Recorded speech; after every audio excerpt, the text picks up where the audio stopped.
Shalom, selamat pagi. Kita bertemu dalam renungan hari Senin, tanggal 24 Januari 2022. Jika kamu tidak dapat melakukan hal-hal besar, lakukan hal-hal kecil dengan cara yang hebat.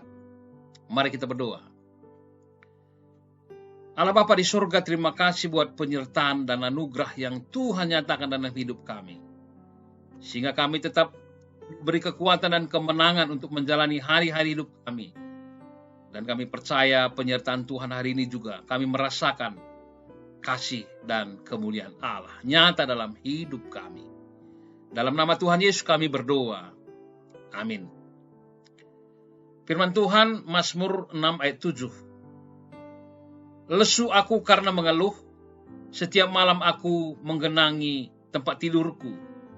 Dengan air mataku aku membanjiri ranjangku.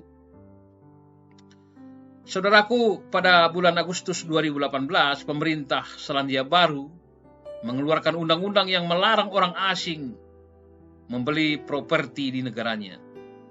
Salah satu alasan adalah meningkatnya kecemasan global mengenai naiknya bencana alam dan kekacauan politik yang mengganggu dunia. Beberapa orang terkaya di dunia berusaha membangun bunker mewah di Selandia Baru yang dianggap sebagai lokasi terpencil, ideal jika terjadi bencana nuklir.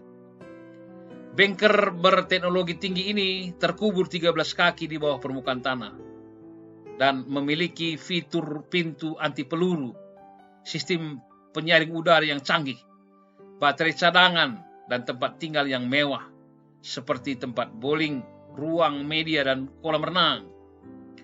Rasa-rasanya naluri manusia selalu saja agar semua boleh berjalan dengan baik. Kalau dapat dibuat mudah dan nyaman, mengapa perlu susah? Itulah pengalaman hidup kita. Tetapi inilah hidup yang kita jalani. Suka dan duka adalah suatu paket produk yang tidak bisa dipisahkan.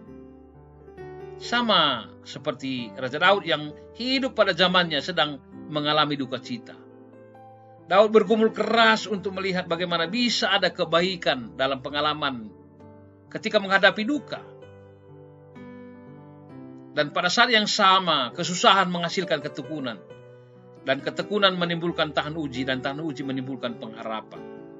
Sehingga dapat terus bersuka cita dalam kesengsaraannya. Itulah pengharapan orang percaya. Saudaraku, kunci untuk selamat dari kesusahan besar adalah dengan mengizinkan Allah mengubah, bahkan memprosesnya untuk membentuk hidup pada rancangan Allah sendiri. Maka tidak perlu timbul rasa khawatir yang berlebihan. Sebab di sanalah Tuhan bekerja untuk membersihkan segala sesuatu yang mudah terbakar. Dan yang dapat memberi kekotoran dalam hidup ini.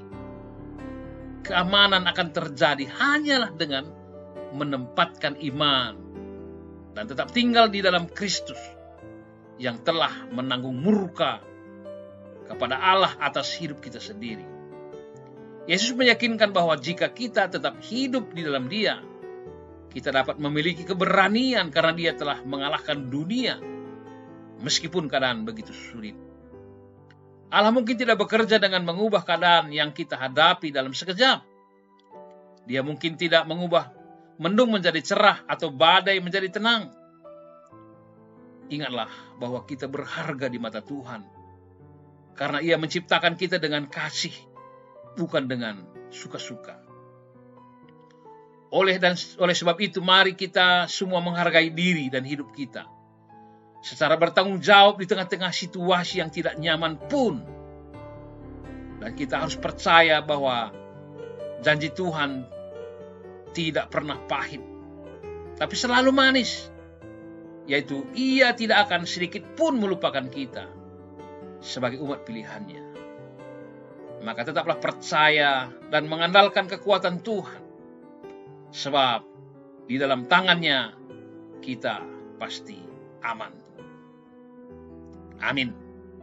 Menjuah-juah, salam sehat, Tuhan Yesus memberkati.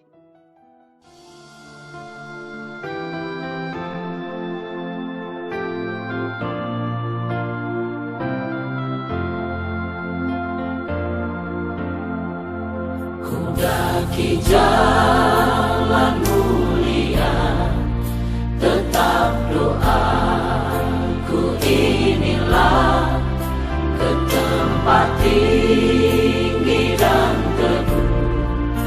Tuhan mantapkan langkahku. Ya Tuhan, angkat diriku lebih dekat kepadamu, di tempat tinggi dan teduh. Tuhan mantapkan langkahku. Ingin ku capai puncak terang yang paling agung cemerlang. Ya Tuhan, bimbing diriku makin dekat kepadamu. Ya Tuhan, angkat diriku lebih dekat kepadamu, di tempat tinggi dan teduh. Tuhan mantapkan langkahku.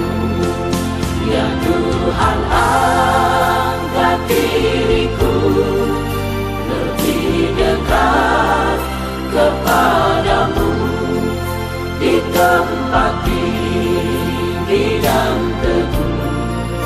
Tuhan mantapkan langkahku. Tuhan